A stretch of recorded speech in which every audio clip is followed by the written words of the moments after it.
So a complex base, we consider it complex because it has more than one variable or more than one part of the base that's to the power of an exponent.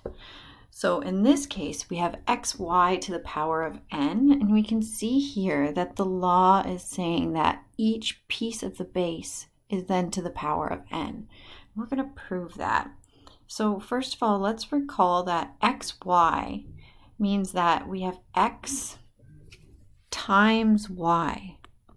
Okay, so two letters next to each other, if we don't see any brackets or any indication of an operation, then that means that there's multiplication between them.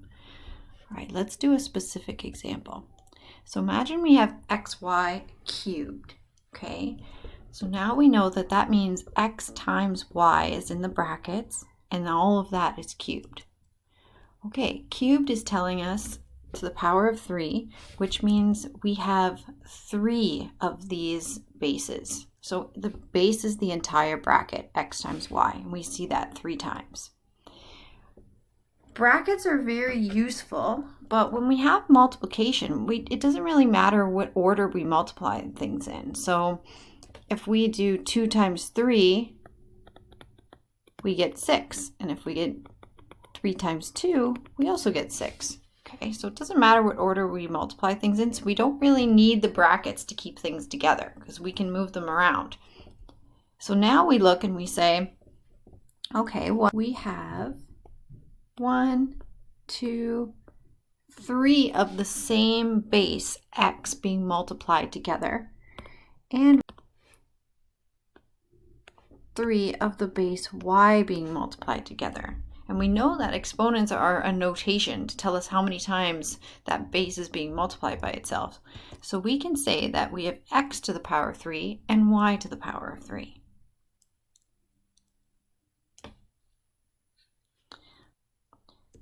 So in other words, x to the power of n and y to the power of n, or x is multiplied by itself n times and y is multiplied by itself n times. So in this case, our n was 3. So x was multiplied by itself 3 times and y was multiplied by itself 3 times.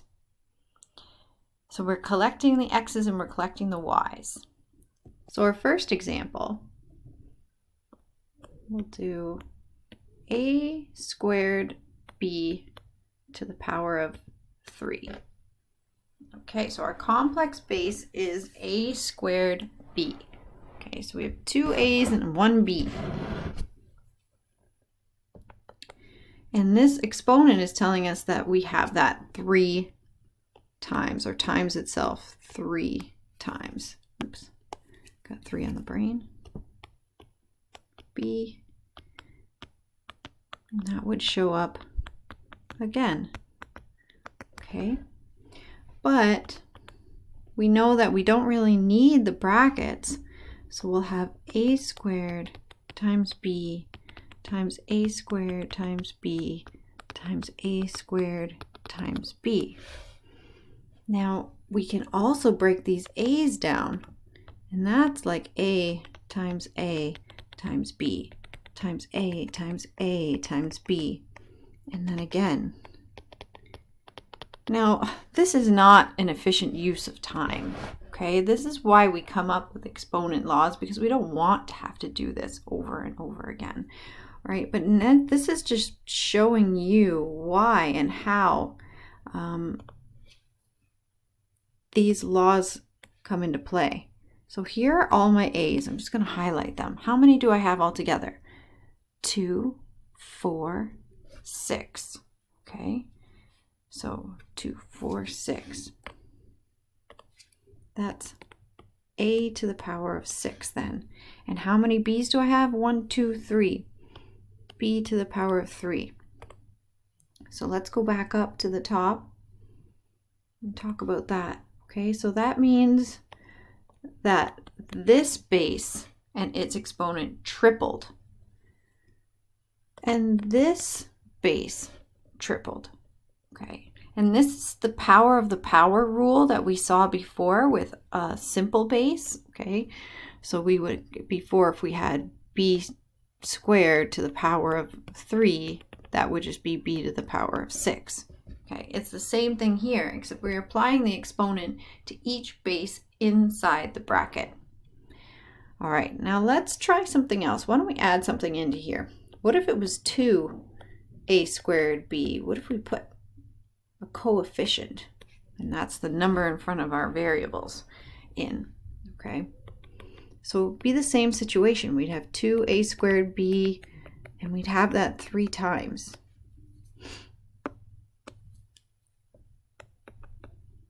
Okay, excellent.